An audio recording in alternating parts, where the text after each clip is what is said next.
What up? Welcome back to the channel, y'all. I'm really excited for this one. So we are back at the Tour de Murrieta. This is a 2-day Omnium in Murrieta, California. That is kind of, well, it's definitely SoCal area. I believe it's just north of Temecula, so out there in wine country. It's a super well promoted, well put on race. A lot of teams come out to this. It's a really fun race. The crit is kind of a weird one, but there's a crit basically, which is stage 1, what you're looking at. And then there is a circuit race, stage 2. I typically do pretty well here every year, minus the first year. This is actually my first race ever, back in 2020. And in 2020, I got caught behind a crash as a Cat 5, and I didn't know about the free lap rule, so I was just out there time trialing off the back when I definitely should have taken the free lap. But nonetheless, I've learned since then, and now we're out here doing the thing on a whole different level. So this is a Cat 2-3 race. A lot of young guns out here, and this was an interesting one. This course, like I said, it's got an L shape to it. It's a 50-minute crit. It's a fast 50-minute crit.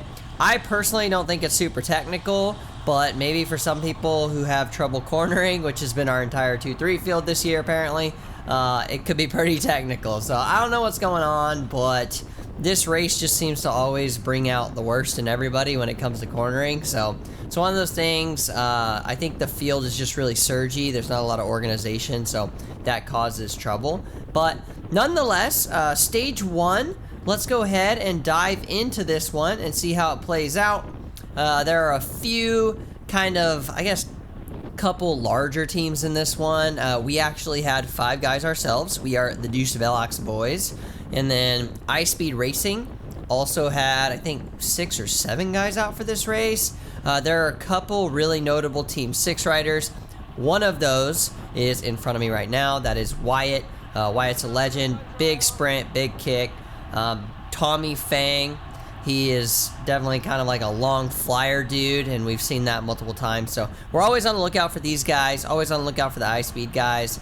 And then the Bros Ride Bikes boys, these kids are strong, man. Do not underestimate them. You can see Jack in my rear cam taking a drink right now as we all get countered. But him and Eli, man, they're flying. Heal up Eli. I think he went down in a crash stage 2. I'm recording this after stage 2, but yeah, man, get better. I hope you're feeling all right. Nonetheless, though, those boys are flying. So there are a lot of this race. The whole freaking race is just stacked with people that can win. So you're always on the lookout. You want to watch out for the break of the right people up the road.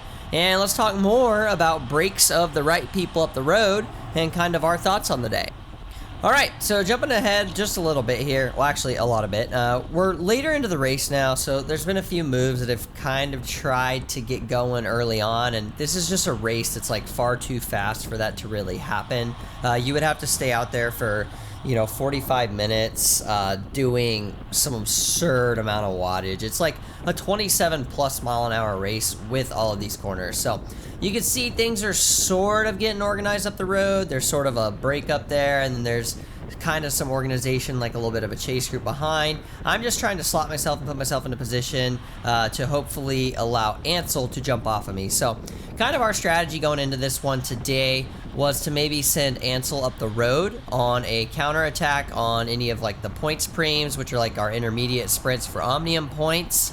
And the general idea there was Ansel, maybe iSpeed, and some other guys could get represented, and then they would basically lock up that breakaway. Now, that would have to happen later in the race for us, most likely, and probably off of like the 2nd or 3rd points preem counter. But the biggest thing there is just riding towards the front and being in a position to be able to do that when breaks like this get caught. So something that's of note here, and I really just don't understand it. When you have large teams, this is very popular in like Cat 4-5, is like everybody will immediately chase everything, and they will entirely turn their own race inside out to bring back a group of a couple riders off the front. Now, in the Cat 4-5, like, that's pretty normal because you don't have team organization. So I think what we're seeing is like a lot of newer Cat 3s. I mean, I'm no like seasoned veteran or anything here, but these guys are getting in these 2-3 races and they're doing all the work for the larger teams. And I say this as one of the larger teams in the race. It's like, you have to understand that if like my team is not represented in this break and it has a good makeup of individuals and my rival team is represented, that's dangerous. So I'm going to do some work to chase it back, or Ansel is going to do some work to chase it back. But at the same time, if my teammate is in the break, there is nothing more frustrating, especially if my teammate is in the break without our rival team, iSpeed in this case. If my teammate is up the road and there's a solo rider just turning himself inside out for absolutely no reason on the front, it's just so frustrating, man, because I'm like, what are you doing, you know? But nonetheless, I see this as an opportunity, so we almost bring back Spencer and one other guy, and anytime you're about to catch the break like that and I'm represented in it, I'm in a position to counter. iSpeed just chased us back, and I launched off of that, and I put in my own dig here. And I bring Geo with me, but I think the whole peloton's kind of attached here, and I'm not committed to breakaways today. Like, me and Spencer are riding for the sprint, so that's not the move for us. So I'm gonna pull off here, slot back in, and everything's still stitched up. But nonetheless, guys, if you are a solo rider, like, don't turn yourself inside out. Like, make the teams that are present in the race do it. Now, if it gets really dangerous, it's late in the game, cool. Do your thing, get up there, get it done. But that's kind of my key point here, guys, is just like, you know, don't murder yourself. Like, if you're a solo rider, sit in, do a little less work.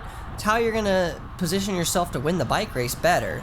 And guys, like I've always said, I'm a dude on the internet. I'm not some expert or anything, but this just feels like common sense to me, you know? Make the teams do it. If we've got 5 guys, we have 5 guys for a reason. Let us burn ourselves out. That's it, man. But nonetheless, spoiler alert, Ansel is up the road now. This break doesn't stick either.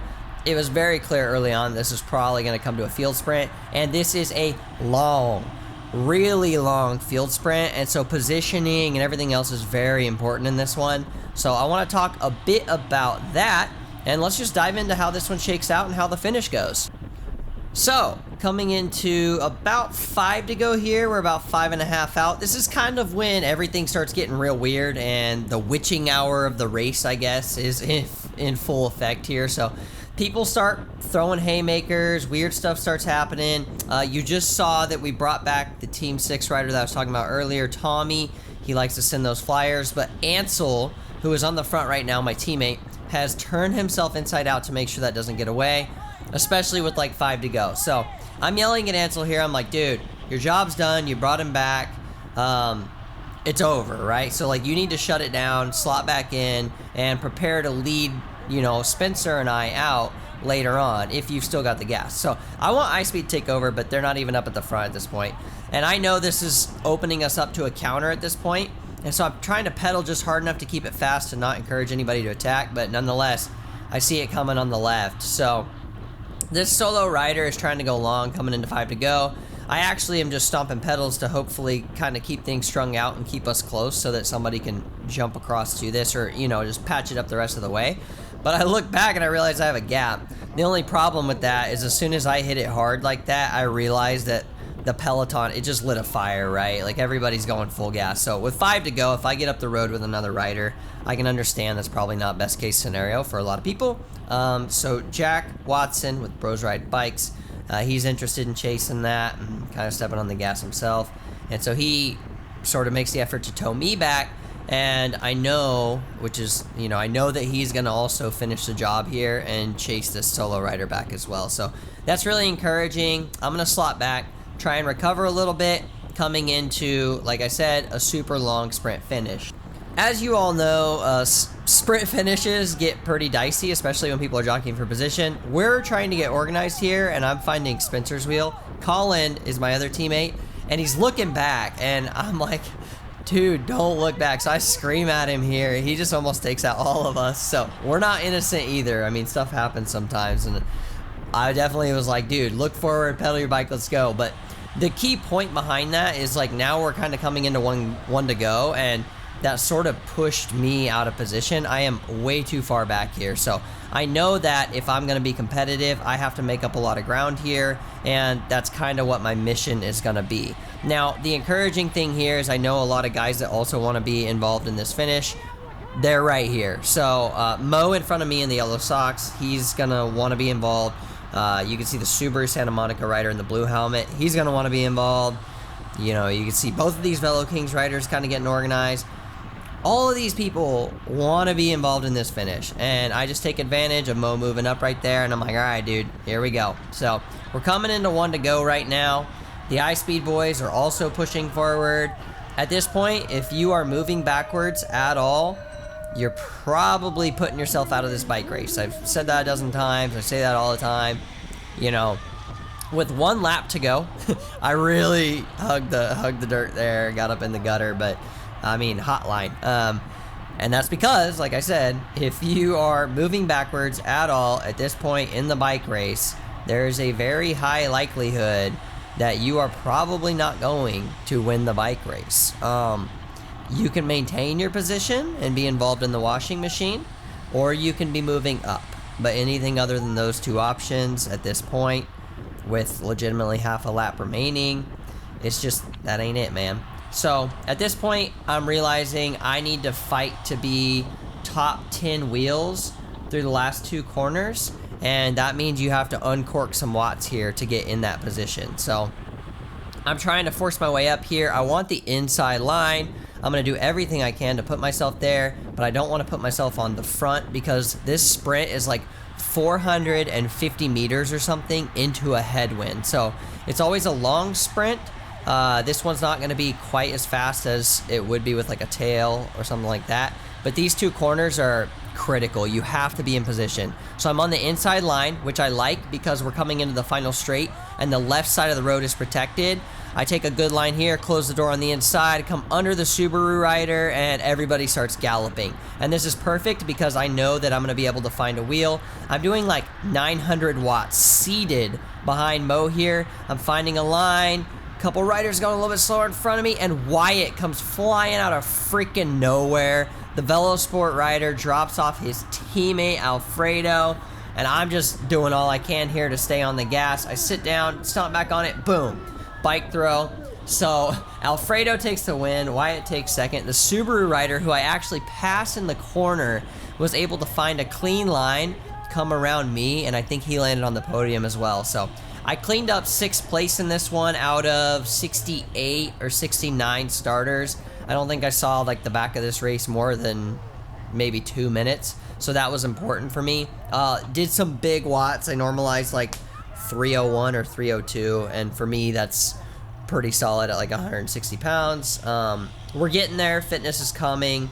I was really proud of this result. I'm sitting 7th in the Omnium going in tomorrow, but good lord, Wyatt's sprint coming out of nowhere. I was like, dude, out of position as it gets, and comes flying up the left, up the protected side. So man, that was a fun finish. This is a fun race. I really encourage you guys, if you ever get the chance, to come on down to Murrieta and check it out.